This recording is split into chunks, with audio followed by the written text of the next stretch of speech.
हमको बनाया। मौला मेरा आका मेरा रहमत की नबी है, तजदार मदीना है तो माहे अरबी है। अशजार ने देते हैं नबूवत के शहादत, तशकीक कब्र में है तो अंगुल की इशारा। আমার ভাইরা বন্ধুরা, যুবক, দ্বীনের নবী মায়ের নবী ষষ্ঠ হিজরিতে মুরাইসির যুদ্ধ থেকে ফিরে আসার পথে যে যুদ্ধে আম্মা জান আয়েশা সিদ্দিকা রাদিয়াল্লাহু তাআলা আনহা তিনিও সঙ্গে ছিলেন। নবীজি আম্মা জানকে সাথে নিয়েছেন, পালকি করে যাইতেন।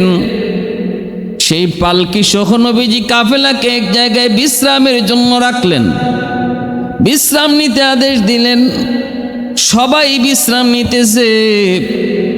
এই বিশ্রাম নেওয়া অবস্থায় নবীজি আল্লাহ নবীর পবিত্র বিবি আম্মা জান আয়েশা সিদ্দিকা রাদিয়াল্লাহু তাআলা আনহা হাজত সারার জন্য তিনি পালকি থেকে নামলেন।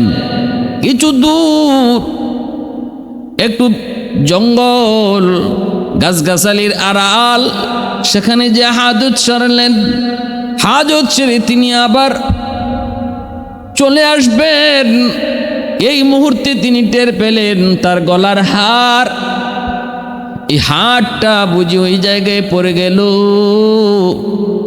আম্মা জান হারটাকে আবার কুড়ানোর জন্য ওই জায়গায় গেলেন, যে খুঁজতেছেন, হারটা পান না, কারণ অন্ধকার, রাতের অন্ধকার। হারটা খুঁজাখুঁজি করতেছেন। এইদিকে বিশ্রামের টাইম শেষ। নবীজি হঠাৎ করে আদেশ দিয়ে দিলেন, চলো কাফেলা আবার রওনা করো, কাফেলা আবার রওনা করো। নবী তো জানেন নাই, আল্লাহ নবী তো বুঝতে পারেন নাই। আম্মা জান তিনি আবার তার পালকিতে, নবী মনে করেছেন আয়েশা পালকিতে উঠে গেছে। যে চারজন মানুষ পালকি তারা কাঁধে করে বহন করত, তারাও যার যার মতো করে পালকি তারা কাঁধে বহন করল। এতটাই হালকা ছিলেন আম্মা জান, তিনি পালকিতে উঠলেন কি উঠলেন না এটা বোঝার মতো ছিল না। চারজন পালকিওয়ালা মানুষ তারা মনে করলো আম্মা জান তিনি ঠিকই উঠে গেছেন। ওরা ভাবতেই পারে নাই তিনি উঠেন নাই, ওরা ভাবতেই পারে নাই তিনি এখনো রয়ে গেছেন। কাদের মধ্যে নিয়ে ওরা রওনা দিয়ে দিছে। এইদিকে কাফেলা চলছে তো চলছে। আম্মা জান হাত তালাশ করে অনেকক্ষণ পর তিনি আসলেন। আয়েশা দেখেন কাফেলা এই জায়গায় নাই, আলামত পর্যন্ত নাই, আশেপাশে কোথাও আওয়াজও শোনা যায় না, দেখাও যায় না। এবার আম্মাজান বুঝে ফেললেন বিপদ, কঠিন বিপদ। নবীজি মনে করেছেন আমি পালকিতে উঠে গেছি, আর পালকিওয়ালারাও বুঝতে পারে নাই, মনে করেছে আমি পালকিতে উঠে গেছি, হাজত ছেড়ে আমি পালকিতে বসে পড়েছি, বুঝে নাই। হায় হায় এখন কি করব।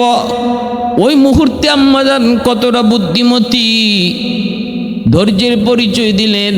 হায় হুতাশ না করে, এদিক সেদিক দৌড়াদৌড়ি না করে, আওয়াজ না করে, যে জায়গায় তিনি হারাইলেন ওখানে তিনি বসে পড়লেন। আর মনে মনে ভাবলেন নবীজি মদিনায় গেলে পড়ে অথবা কোথাও কোনো এক জায়গায় আমাকে খুঁজতে গিয়ে যখন দেখবেন আমি পালকিতে নাই, অবশ্যই এই জায়গা পর্যন্ত তিনি আসবেন, কারণ এখানে কাফেলা বিশ্রাম নিয়েছে, এই বিশ্রামের জায়গা পর্যন্ত তিনি অবশ্যই আসবেন। অতএব ডানে বামে সামনে পিছনে কোথাও দৌড়ায় কোনো লাভ নাই, বরং বিপদ আরও বাড়বে। তিনি ওই জায়গাটাতেই একটা গাছের সাথে হেলান দিয়ে তিনি বসে পড়লেন আর আল্লাহর কাছে সাহায্য চাইতেছেন, বিপদ থেকে উদ্ধারের জন্য দোয়া করেন। লা হাওলা ওয়ালা কুওয়াতা ইল্লা বিল্লাহ। আল্লাহ পাকের কাছে দোয়া করেন, আল্লাহর কাছে কান্দেন। বিপদ থেকে উদ্ধার করার মালিক কে? একমাত্র আল্লাহ। বিপদ দেয় কে? আল্লাহ। বিপদ থেকে উদ্ধার করে কে? একমাত্র আল্লাহ। মুশকিল কুশা কোনো পীর নয়, মুশকিল কুশা কোনো দরবার নয়, মুশকিল কুশা না না মানুষ কোনোদিন বিপদ থেকে উদ্ধার করতে হতে পারে না রে যুবক। উদ্ধারকারী একমাত্র আল্লাহ। এর নাম হলো ঈমান। এর নাম লা ইলাহা ইল্লা আনতা সুবহানাকা ইন্নী কুনতু মিনাজ জালিমিন।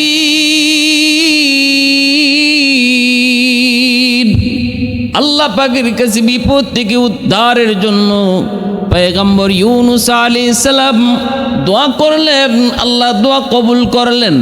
এজন্যই বিপদের সময় ধৈর্য হারা হতে নাই, বিপদের সময় হায় হুতাশ করতে নাই, বরং বিপদের সময় যারা সবর করবে, ঠান্ডা মাথায় যারা চিন্তা করবে, পেরেশান না হয়ে যখন সে আল্লাহর কাছে চাইবে, ধৈর্য ধরবে, আল্লাহ তাকে বিপদ থেকে উদ্ধার করবে। ক্ষমতা আল্লাহর আসেনি না নাই? অবশ্যই এই ক্ষমতা আল্লাহ পাকের। এটা আল্লাহই শুধু পারে। রোগ দেয় আল্লাহ, সুস্থ করে আল্লাহ, বিপদে ফেলায় আল্লাহ, উদ্ধার করে আল্লাহ। সব কিছু একমাত্র আল্লাহরই পক্ষে সম্ভব। ঘটনা যেমন তিনি ভাবলেন এমনই হলো। আর আমরা হইলে, আমাদের মতো হইলে, আমাদের সমাজের নারী হইলে কি করত? চিল্লা চিল্লি করত, হাই হুতাশ করত, ডানে বামে দৌড়াইতো। এখান থেকে আরো 2 মাইল, 5 কিলোমিটার, 2 কিলোমিটার, 3 কিলোমিটার ডানে বামে চলে যেত। পরে ওই জায়গাটাও হারাইতো, যেখানে হারাইছিল ওই জায়গাটাও হারাইতো। অতএব যেখানে তুমি হারাও এখানেই খুঁজো, তবেই তুমি হারানো জিনিস পাবা। এটাই হলো রুল, এটাই হলো নিয়ম। আল্লাহর নবী, রহমতের নবী মদিনায় চলে যাওয়ার পর নবীজি এবার হঠাৎ করে আয়েশার আয়েশা, আম্মাজান আয়েশা সিদ্দিকা রাদিয়াল্লাহু তাআলা আনহা, ওনার যে পালকি, এই পালকিতে আম্মাজান নাই। তখন যে খবর হলো, রসুল সহ সাহাবায়ে কেরাম অবাক হয়ে গেলেন। নবীজি নিজেও তিনি ছুটলেন পিছন দিকে সেই ওই জায়গায়। ওখানে হয়তো আয়েশা হাজত সারার জন্য নামছিল, আর পালকিওয়ালারা টের পায় নাই, দেখে নেই আয়েশা যে পালকিতে আবার বসলো কি উঠলো, ঢুকলো কি ঢুকলো না, এটা এই পালকিওয়ালারা টের পায় নাই। কারণ ওরা পালকির পাশে তো বসে থাকে নাই, পালকিটা নামায়া ওরা একটু দূরে যেয়ে বিশ্রাম নিয়েছিল। এজন্য ওরা টের পায় নাই। ওরা মনে করেছে হাজত সারতে তো এত সময় লাগার কথা না, অবশ্যই হয়তো ইনি উঠে গেছেন। পর্দার বিধান তখন নাজিল হয়েছে যুবক। আম্মাজান হাউজা থেকে ওই পালকি থেকে নামবেন, আবার উঠবেন, ওই দিকে কেউ নজরও করে নাই।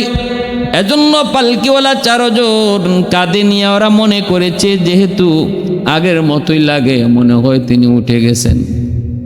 ভাইরা বন্ধুরা, জন্য বলতেছি, এইদিকে আল্লাহর নবী একজন সাহাবী সফওয়ান রাদিয়াল্লাহু তাআলা আনহু, ওই সফওয়ান রাদিয়াল্লাহু তাআলা আনহুকে আল্লাহর নবী সব সময় কাফেলার পিছনে রাখতেন। কোনো না কোনো একজনকে নবী যে কোনো কাফেলা নিয়ে চলার সময় কাফেলার পিছনে একজনকে রাখতেন, যেন কাফেলা যদি কোনো কিছু ফালায় যায়, হারায় যায়, তাহলে পিছনে যে আসবে সে যেন সেটা দেখতে পায়, সে যেন নিয়ে আসতে পারে। সফওয়ান রাদিয়াল্লাহু তাআলা আনহু কাফেলার পিছনে পিছনে আসতে গিয়ে তিনি যখন এই জায়গায় আসলেন, এসে দূর থেকে তিনি বুঝতে পারলেন এখানে গাছের সাথে হেলান দিয়ে একজন নারী বসা। কিন্তু সে কে? আস্তে আস্তে কাছাকাছি এসে তিনি চিনে ফেললেন, চোখ মোজা, তন্দ্রা, ঘুমের মধ্যে একজন নারী। কিন্তু চেহারা দেখেই সফওয়ান চিনে ফেললেন, কারণ পর্দার আয়াত নাজিল হওয়ার আগে আম্মাজান আয়েশা রাদিয়াল্লাহু তাআলা আনহাকে সফওয়ান রাদিয়াল্লাহু তাআলা আনহু তিনি দেখেছিলেন। তিনি দেখেছেন, এজন্য দেখা মাত্রই তিনি চিনে ফেলেছেন, আর আওয়াজ দিয়ে বললেন, ইন্না লিল্লাহি ওয়া ইন্না ইলাইহি রাজিউন। ইন্না লিল্লাহ, ইন্না লিল্লাহ, ইন্না লিল্লাহ কয়ে যখন আওয়াজ দিয়ে উঠলেন, আম্মাজানের ঘুম ভেঙে গেল। সাথে সাথে মুখটা আবার চাদর দিয়ে ঢেকে ফেললেন। হযরতে সফওয়ান রাদিয়াল্লাহু তাআলা আনহু তিনি বুঝে গেছেন আম্মাজান বলে বিপদ, কোনো একটা অ্যাক্সিডেন্ট ঘটছে। আম্মাজান তিনি হয়তো এখানে নামছেন আর নবী টের পান নাই, নবী বুঝতে পারেন নাই, কাফেলা নিয়ে চলে গেছেন আর আম্মাজান রয়ে গেছেন। এমন কোনো না কোনো একটা বিপদ হবে, নবী জানেন না, নবী হয়তো বুঝতে পারেন নাই, জানেন নাই। অতএব কোনো প্রশ্নই আর করলেন না। একটা কথাই শুধু ওই জায়গায় আওয়াজ হয়েছে, রে যুবক, একটা আওয়াজ। সে আওয়াজটা হলো ইন্না লিল্লাহি ওয়া ইন্না ইলাইহি রাজিউন। দ্বিতীয় কোনো আওয়াজ হয় নাই, দ্বিতীয় কোনো কথাই হয় নাই। কেন এখানে আপনি বসা, কি হয়েছে, কেমনে আপনি পিছনে পড়ে গেলেন, এমন কোনো কথাই সফওয়ান রাদিয়াল্লাহু তাআলা আনহু আম্মাজানকে প্রশ্ন করেন নাই, আম্মাজানও কোনো জবাব দেন নাই। সাথে সাথে মুখটা তিনি কাপড় দিয়ে ডাকলেন আর হযরত সফওয়ান রাদিয়াল্লাহু তাআলা আনহু নিজের ঘোড়াটা পাশে নিয়ে তিনি এই নিজের উটটারে এভাবে বসায় দিলেন। আম্মাজান বলেন, সফওয়ান উটটা বসানোর সময় নিজে অনেক দূর ছিল, আমি উটের পিঠে বসলাম। সফওয়ান আমি উটের পিঠে পিছনে উটের পিঠে যখন বসবো তখনও আমাকে দেখে নাই, আমার সাথে কথাও বলে নাই, এদিকে তাকায়ও নাই। কাছাকাছি আইনা উটটারে আস্তে করে বসাই দিল আমার পাশে, এই কথাও বলে নাই আপনি উটের পিঠে উঠেন, তাকায় নাই, বলে নাই, আমি উটের পিঠে উঠলাম। সফওয়ান অন্যদিকে তাকাইয়া আবার আমাকে বলল, আম্মাজান আপনি উটের পিঠে বসছেননি? আমি বলছি হ বসছি। তখন তিনি উটটারে উঠাইলেন, এরপরে উটের লাগাম নিয়ে তিনি মদিনার দিকে রওনা দিলেন। মদিনায় পৌঁছে গেলেন। আল্লাহ নবী রহমতের নবী বুঝলেন আয়েশা ভুলে ভুলে এমন হয়েছে, হাউজওয়ালারা ওই পালকিওয়ালারাও টের পায় নাই। এটা একটা ভুল ছিল, এটা একটা ভুল। কিন্তু ঘটনা এখানেই শেষ হয় নাই, এখানেই শেষ হয়ে যাওয়ার কথা ছিল, হয় নাই। বরং মদিনার মুনাফিকের সরদার আব্দুল্লাহ বিন উবাই এবং তার দলের লোক মুনাফিকরা এই বিষয়টাকে নিয়ে অত্যন্ত গোলা করতে লাগলো, আম্মাজানের চারিত্রিক দোষ দিতে লাগলো। আম্মাজান এবং হযরত সফওয়ান রাদিয়াল্লাহু তাআলা আনহু এই দুইজনের ব্যাপারে মদিনায় তারা অপবাদ রটাইতে লাগলো। মুনাফিক সরদার আব্দুল্লাহ বিন উবাই আওয়াজ দিয়ে বলতে লাগলো, আয়েশা সফওয়ানের সঙ্গে অন্যায় কাজ করেছে।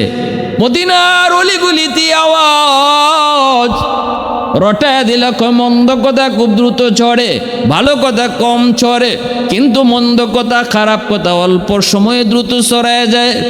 আম্মাজানের চারিত্রিক দোষ, আম্মাজানের চরিত্রের উপরে আঘাত অল্প সময়ের ভিতরে আওয়াজটা রটায় পড়ল। এমনকি এই ঘটনার ভিতরে, এই অপবাদ আর তহমতের ভিতরে তিনজন মুসলমানের নামও ঢুকলো। একজন হলেন হাসান রাদিয়াল্লাহু তাআলা আনহু, আরেকজন হলেন মিস্তা, আরেকজন হলেন হামনা, একজন মহিলা নাম হলো হামনা। এই তিনজন এরা মুনাফিক নন, এরা কিন্তু মুসলমানই। এই তিনজনও তারা এই অপবাদের মধ্যে ঢুকে পড়লেন। এরাও এরকমভাবে সন্দেহ করতে লাগলো, বলা বলি করতে লাগলো। আয়েশার সফওয়ান তারা কাফেলার পিছনে রয়ে গেছে, মনে হয় উদ্দেশ্য কইরেই রয়েছে। আয়েশার চরিত্র ভালো না, নাউজুবিল্লাহি মিন জালিক। এমনভাবে কথা মদিনার চতুর্দিকে যখন দুশমনেরা রটাইতে লাগলো, নবীজির কানে যখন এই আওয়াজটা এসে পৌঁছলো, বলেন তো দেখি আমার নবীর কেমন লাগার কথা। আসমান ভেঙ্গে যেন নবীর মাথায় পড়লো। আম্মাজান আয়েশা সিদ্দিকা রাদিয়াল্লাহু তাআলা আনহাকে মায়ার নবী কত ভালোবাসতেন, কত মায়া করতেন, কত মমতা, কত মহব্বত, কত ভালোবাসা। আল্লাহ নবী জানেন আয়েশা জিন্দিগিতে কোনো দিন অন্যায় কাজ করতে পারে না। মায়ার নবী দয়ার নবীর 100 ইয়াকিন। মিস্তাজাম ওই সফওয়ান যা বলেছে তাই ঠিক, তাই ঠিক। সফওয়ান যেভাবে পাইছে, যেভাবে পাইছে, আর আয়েশার কেন দেরি হইছে সব কিছু আল্লাহর নবী শুনছেন, আম্মাজানের কাছ থেকে শুনছেন। ঘটনা নবী যা শুনছেন তাই ঠিক। কিন্তু মুনাফিকের দল এই ভালো ঘটনাটাকে, এই ভুলটারে তারা খারাপ দিকে নিয়ে যাচ্ছে। গেছে তো খালি গেছে না, মদিনার অলি গলিতে তারা ওঠায় দেয়। আল্লাহর নবীর কানে আসলো, নবীজি এবার কি করবেন? সাহাবায়ে কেরাম তারাও শুনতেছেন, প্রতিবাদ কেমনে করবেন? নবী যদি বলেন এদেরকে ধরে নিয়ে আসো, এদেরকে শাস্তি দাও, কেন এরা আমার ফ্যামিলির উপরে অপবাদ দেয়, কেন আয়েশার উপরে অপবাদ দেয়? পারবেন নবী? নবী তখন যা খুশি তা করতে পারবেন। কিন্তু মুনাফিকের দল, ওরা বলবে মুহাম্মদ তার স্ত্রী হওয়ার কারণে, আয়েশা তার স্ত্রী হওয়ার কারণে কোনো ধরনের তদন্ত ছাড়া সে আমাদেরকে দোষী বলল। আমরা দোষী মানুষে আমরা বলি বলাটা আমাদের দোষ, আমরা বলি বলাটা দোষ, যে করে সেটা দোষ না।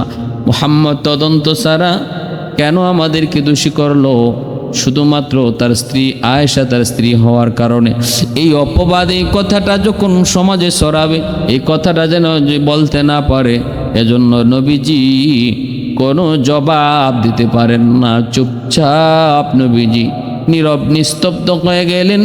আল্লাহ নবী শুনতেছেন, সাহাবায়ে কেরামও শুনতেছেন, কিন্তু জবাব নাই। নবীজি অপেক্ষা করেন আল্লাহ পাকের। আল্লাহ পাক যদি ওহী নাজিল করে, ঘটনার তদন্ত যদি আল্লাহ পাক নিজে জানায় দেয়, সত্য যদি আল্লাহ উন্মোচন করে দেয়, আল্লাহ নিজেই যদি ঘটনার বিবরণ শোনায় দেয়, তাহলে আর কোনো আপত্তি থাকবে না। নবীজি এজন্য কোনো ধরনের বিচার আচার সালিশ করা ছাড়া আল্লাহ পাকের মুখাপেক্ষী হইলেন আর অপেক্ষায় থাকলেন। ওহী আসবে, আল্লাহ জিব্রাইল পাঠাবেন এবং সঠিকটা মূল ঘটনাটা কি সেটা আল্লাহ পাক নিজে কইবেন। কিন্তু সময় করে যাচ্ছে, আল্লাহ পাকের পক্ষ থেকে ওহী আসে না, জিব্রাইল আমিন আসেন না। জিব্রাইলের অপেক্ষায় মায়ের নবী, কিন্তু না, জিব্রাইল তো আসে না। নবীজি নীরব নিস্তব্ধ, আল্লাহও নীরব। নবী নীরব, আল্লাহ নিজেও নীরব। এজন্য মায়ার নবী আরো চিন্তায় পড়ে গেলেন। হায় হায়, আমার আয়েশা তো নির্দোষ, এটা আমি বিশ্বাস করি, আমি মানি, কিন্তু আমার আল্লাহ কেন নীরব? ওহী কেন আসে না? আমি এদের বিচার কিভাবে করব? যদি নিজে পাওয়ার খাটাই, ওরা বলবে মুহাম্মদ আয়েশা তার স্ত্রী হওয়ার কারণে পাওয়ার খাটাইছে। নবীজি নীরব নিস্তব্ধ, ওহী আসে না। নবীজি ওহীর অপেক্ষায়। আল্লাহর নবী আম্মাজানের কাছেও যান না। আম্মাজান তিনি মদিনায় আসলেন, স্বাভাবিকভাবেই তিনি চলেন, কিন্তু তিনি কোনো কিছু টের পান না। আম্মাজান আয়েশা সিদ্দিকা, বাহিরে যে তুফান, বদনামের তুফান, অপবাদের তুফান শুরু হয়েছে, আম্মাজানের কোনো খবর নাই। কারণ তিনি তো ঘরে থাকেন, ঘরের ভিতরে আওয়াজ আসে নাই, নবীও ঘরে আসেন কম। তবে আম্মাজান এই বাহিরের হালত না জানলো, কিছুটা টের পাইতেছেন নবীজির আচরণে। আল্লাহ নবী কম কম আসেন, কম কম হাসেন, কম কথা বলেন, আগের মতো না। নবীজির চাল চলন আচার আচরণ কথাবার্তার মধ্যে পরিবর্তন আম্মাজান কিছু টের পাইলেন, কিন্তু কেন কি জন্য সেটা আম্মাজান জানেন না, জানার কথাও না। এই অবস্থায় চলছে তো চলছে, এই অবস্থায় দিন যাচ্ছে, এই অবস্থায় দিন যাচ্ছে। একদিন আম্মাজান টের পাইলেন প্রায় মাসের কাছাকাছি, প্রায় মাসের কাছাকাছি হয়ে যাচ্ছে। আম্মাজান একদিন বুঝে ফেললেন, একদিন তিনি জেনে ফেললেন। কেমনে? কই মিস্তার মা, ওই যে তিনজন, একজন হলেন হাসান, তিনি হলেন কবি, আরেকজন হলেন মিস্তা, আরেকজন হলেন হামনা। হামনা হলেন একজন নারী। কে কি তার পরিচয়? হামনা হলেন হযরতে আম্মাজান জয়নব রাদিয়াল্লাহু তাআলা আনহার বোন, নবীজির একজন পবিত্র বিবি যার নাম হলো জয়নব। ওই জয়নবের বোন হলেন হামনা। তাহলে নবীজির শালী হন এই হামনা। কিন্তু আয়েশার অপবাদ রটানোর পিছনে ইনিও একজন, মুসলমানের ভিতর থেকে ইনি একজন, তিনজনের ইনি একজন। ইনি কেন এই অপবাদের কথা রটাইতেছেন? এর পিছনে কারণ হলো, কারণ উনার বোন নবীজির পবিত্র বিবি হযরত জয়নব রাদিয়াল্লাহু তাআলা আনহা, আর আম্মাজান আয়েশা ইনিও নবীর বিবি। তাহলে জয়নব আর আম্মাজান আয়েশা তারা দুইজন হলেন সতীন। অতএব আর নবীজির পবিত্র বিবিগণের ভিতরে দুইজন ছিলেন সবচেয়ে বেশি সুন্দর, একজন হলেন আয়েশা আর একজন হলেন জয়নব। অতএব সুন্দরীর দিক দিয়া আয়েশা ছিলেন সবার চেয়ে উপরে, এরপরেই ছিলেন জয়নব। এজন্য হামনা চিন্তা করলেন আয়েশার অপবাদের কারণে, আয়েশার চারিত্রিক দোষের কারণে যদি নবী আয়েশাকে তালাক দেন অথবা আয়েশাকে ছেড়ে দেন, তাহলে আয়েশার জায়গাটাই দখল করবে তার বোন জয়নব। কারণ জয়নব হলেন আয়েশার পরই সবচেয়ে বেশি সুন্দরী। অতএব সুন্দরীর দিক দিয়া জয়নব আয়েশার জায়গাটা দখল করবেন। এই চিন্তা নিয়ে বোনের দরদি হইয়া তিনি এই কাজে লাগলেন। এমনকি নিজের বোনরাও বলতেছে, বোন রে, সুযোগ যায় আয়েশার বিরুদ্ধে নবীর কাছে কিছু বলো, আয়েশার কোনো বদনাম থাকলে তুমি নবীর কাছে কও। এই তো সুযোগ যায়, কারণ আয়েশা তোমার সতীন। কিন্তু হযরত জয়নব রাদিয়াল্লাহু তাআলা আনহা বলেছিলেন, এ হামনা চুপ হো, আর কথা বলবি না, আর সামনে বাড়বি না। আয়েশা আমার সতীন হতে পারে, কিন্তু আমি কসম করে বলতে পারি আয়েশার চরিত্র পুত পবিত্র, বিন্দু পরিমাণ আয়েশার চরিত্রের মধ্যে কোনো কালিমা নাই, কোনো দাগ নাই। আমি কোনোদিন আয়েশার চরিত্রে দাগ পাই নাই। আর আমি একটা নারী হয়ে আরেকজন নারীর উপরে মিথ্যা অপবাদ দিয়ে তার জীবন ধ্বংস করতে পারি না। আয়েশার বিরুদ্ধে কিছু বলা মানে মিথ্যা কথা বলা। সাবধান, তুমি চুপ হয়ে যাও। এজন্য ভাইরা বন্ধুরা, আরেকদিকে মিস্তার মা আম্মাজানের কাছে আসছে, আম্মাজানের কাছে আয়েশা নিজের ছেলে মিস্তারে একটা অভিশাপ দিয়া কয়, মিস্তা তুই ধ্বংস হ। আম্মাজান জিজ্ঞেস করেছিলেন, তুমি তোমার ছেলেকে ধ্বংসের বদদুয়া কেন করলে? তখনই মিস্তার মা কয়, কেন আপনি কি জানেন না আমার ছেলেও আপনার চারিত্রিক অপবাদ রটানোর পিছনে সেও একজন, এটাকে আপনি জানেন না? আম্মাজান কয়, কোন কিসের চারিত্রিক দোষ? কয়, আপনি কিছুই জানেন না? আম্মাজান কয়, না, কিছুই তো জানি না। কয়, কেন? আপনি যে কাফেলার পিছনে পড়ে গেছিলেন আর সফওয়ান আপনাকে নিয়ে এসেছে, মদিনার মুনাফিকের দল আপনার আর সফওয়ানের মধ্যে অনৈতিক সম্পর্কের অপবাদ রটায় দিছে, চতুর্দিকে আপনার বদনাম। এই বদনামের ভিতরে শামিল হয়ে গেছে তিনজন মুসলমান, এর ভিতরে আমার পোলা মিস্তাও আছে। এজন্য আমি মিস্তার জন্য অভিশাপ দিয়েছি। এই কথাটা বলা মাত্রই আম্মাজান এই প্রথম তিনি শুনলেন, আর সাথে সাথে ওনার মাথায় আসলো, এজন্যই তো নবী কম আসেন, কম কথা বলেন, চিন্তিত কঠিন থেকে কঠিন চিন্তা নিয়ে নবী আসেন আর যান, কথা বলেন না। কিন্তু নবীর জিগাইল, নবী কিছু কয় না। আম্মাজানের মাথায় যেন আসমান ভেঙে পড়লো। সাথে সাথে নবীজির কাছে আয়েশা বলতেছে, নবী গো, হয়তো অনেক কথা আপনি আমাকে বলেন নাই, আমিও জানি না, তবে কিছুটা জানছি। এই মুহূর্তে আমি আপনার কাছে একটা আবদার করব, দয়া করে আপনি আমাকে আমার আব্বা আম্মার কাছে যাওয়ার অনুমতি দেন। আমি আমার আব্বা আম্মার কাছে বেড়াইতে যাব। মায়ার নবী কয়, ঠিক আছে আয়েশা যাও। নবীজি ফার্স্ট চান্সে অনুমতি দিয়া দিছেন। আম্মাজান তখন নবীর অনুমতি পাইয়া খুশি হওয়ার কথা, কিন্তু খুশি না হইয়া কষ্ট আরো বাড়লো। কারণ কোনোদিন আল্লাহর নবী এত সহজে আম্মাজানকে বেড়াইতে যেতে দেন না, যেতে দেন কিন্তু খুশি মনে না, ফার্স্ট চান্সেই না। কিন্তু এই দিন নবীজির কাছে চাইতে দেরি, নবী অনুমতি দিতে দেরি হয় নাই। কারণ আল্লাহর নবীরও চিন্তা, নবীও চিন্তিত, বড় পেরেশান।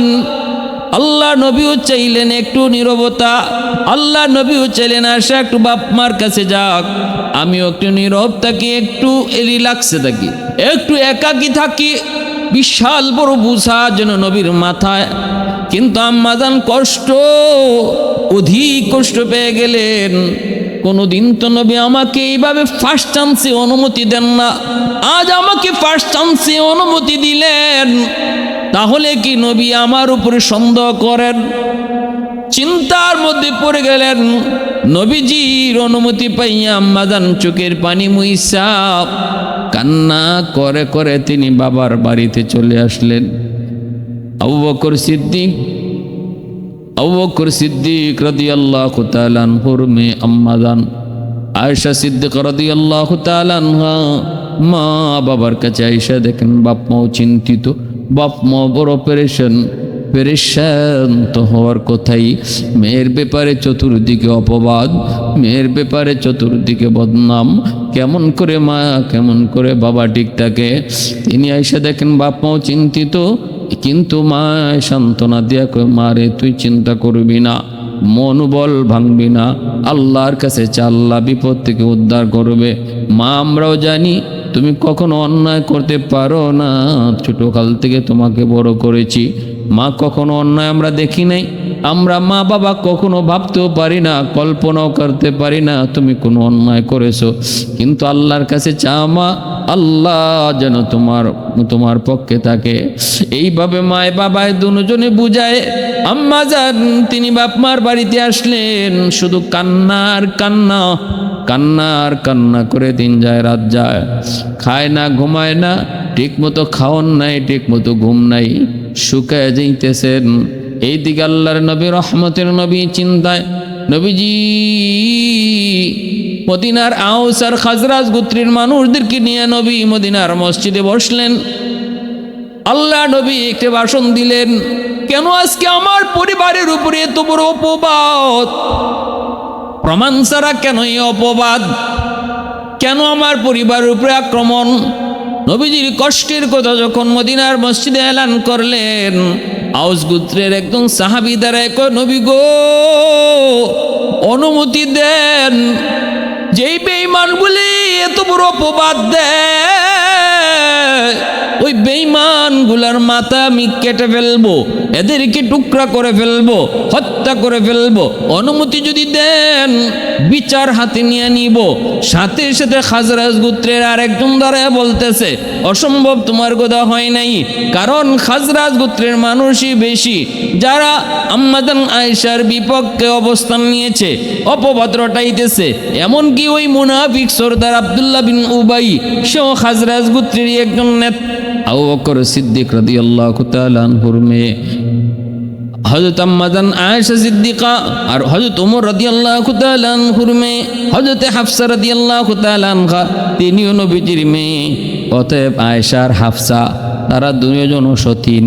এই হিসাবে হযরত ওমর মেয়ের পক্ষ নিয়ে তিনি আয়েশার বিরুদ্ধে বলতে পারতেন। সাহাবায়ে কেরাম এমন নন, সাহাবায়ে কেরাম কখনো নিজে স্বার্থকে বড় করতেন না। মিথ্যা অপবাদ সাহাবায়ে কেরামের সম্মান না। জিন্দিগিতে জীবন গেল, দুশ্মন হলেও দুশ্মনের উপরে কোনো মিথ্যা অপবাদ দিতেন না। ভাইরা বন্ধুরের জন্য বলতেছি, যুবক আবু বকর সিদ্দিক রাদিয়াল্লাহু তাআলা আনহু তিনি তো চিন্তায় চিন্তিত। নবীজি হযরত ওমর রিজিগান, উসমান কয় আয়েশা ভালো, ওমর কয় আয়েশা ভালো, আলী কয় আয়েশা ভালো, আয়েশার চরিত্রে কোনো দাগ নাই, পুত পবিত্র। তবে নবী গো, আমি একটা কথা আপনারে বলি, আয়েশার পার্সোনাল সেক্রেটারি যে আছে, ঘরের ভিতরে যে খাদেম আছে, সেই খাদেম ওই মহিলাকে জিজ্ঞেস করেন, মনে হয় সে ভালো জানবে। নবীজি আম্মাজান আয়েশা সিদ্দিকার খাদেমাকে জিজ্ঞেস করলেন, তুমি তো ঘরে থাকো, আয়েশাকে তুমি বেশি দেখো, তুমি কও আয়েশার চরিত্র কেমন?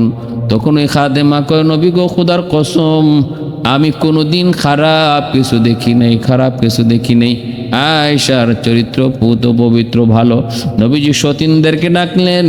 আল্লাহর নবী সতীনেরা, আম্মাজানের সতীনেরা, তারাও নবীর আয়েশার চরিত্রের ব্যাপারে তারা সুন্দর সার্টিফিকেট দিলেন। কেউ একটু অ্যাঙ্গেলও বলে নাই আয়েশার চরিত্র ভালো না। ভাইরা বন্ধুরা, এজন্য বলতেছিলাম, আল্লাহর নবী রহমতের নবী আসলেন আবু বকর সিদ্দিকের বাড়িতে। নবীজি আসলেন, চিন্তায় চিন্তিত, 1 মাস পার হয়ে যায়, এখন ওহী আসে না। আল্লাহ নীরব। আল্লাহ পাক কেন নীরব আল্লাহর নবী সেটা বুঝে আসে না। এত মায়ার বিবি, এত মায়ার বিবি, এত মায়ার বিবি আয়েশা, এত জ্ঞানী, এত গুণী, নবীর প্রতি তার মহব্বত এত বেশি। জল চকি দিলেন নবীকে ওযু করার জন্য। আল্লাহ নবী জল চকিতে বসলেন। আম্মা জানের পায়ের আঙ্গুল জল চকির পায়ের নিচে পড়ে গেল। নবীজি জল চকিতে বসে পড়লেন। আম্মা জান আঙ্গুলটা সরাইতে পারলেন না, সাথে সাথে আঙ্গুল থেতলে গেল। ওযুর পানিতে রক্ত যায়। নবীজি বলতেছেন, আয়েশা রক্ত কোত্থেকে? আম্মা জান তখনও কিছু কয় না। মায়ার নবী তাকায় দেখেন আম্মা জানের আঙ্গুল থেতলে গেল, রক্ত যাইতেছে। নবীজি সাথে সাথে উঠলেন, উঠতে তিনি জল চকিটা সরাইলেন। নবী বার অবাক হয়ে বলতেছেন, আয়েশা এত বড় কষ্টটা কেমনে করলে গো? কেন তুমি বললে না নবী গো?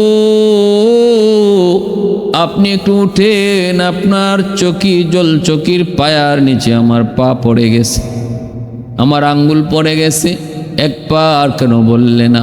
বললে তো এত বড় ব্যথা পাইতে না। আম্মা জান তখন চোখের পানি মুইসা কই, নবী গো আমার পায়ের আঙ্গুল পড়ছে তো কি, এটা তো হালকা, এতটা তো ছাতা, এটা তো ছোট।